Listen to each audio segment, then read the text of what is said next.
Magamang po sa mga araw na lang po ang bibigangin natin at lalabas na ang unang mga warrants of arrest. At sinabi pa nga po ng Pangulo, nung siya'y nag-report sa ating mga kababayan last week, na ang lahat ng dapat managot, mananagot na. At sabi nga niya, bilang na ang masasayang araw nilang lahat, sabi ng Pangulo ito, at tuloy-tuloy na po ito. Wala pong sasantuhin ang gobyerno, wala pong sisinuhin, base lang po sa ebidensyang ating makakalap kung saan po tayo dadali ng ebidensya, doon po tayo pupunta. And I would just like to briefly describe to you what the referral contains. First of all, the referral is a collection of facts. As you can see, now these are the documents that are from DPWH. Mostly these are contracts of the companies that have been alleged to be connected to former Congressman Zaldico, namely SunWest Corporation and Hightone Construction.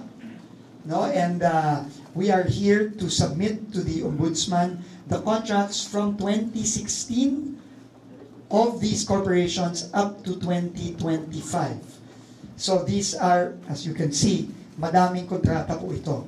No, and sinusumiti po natin ito sa Office of the Ombudsman para kanilang mas malalim na busisiin sa kanilang investigasyon.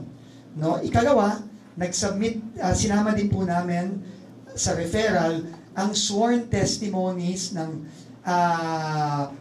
sa Blue Ribbon hearing sa Senate related to both former Speaker Romualdez and former Congressman Zaldico, specifically the testimony of I'm not sure of the rank, but I think it's Sergeant Gutesa, no?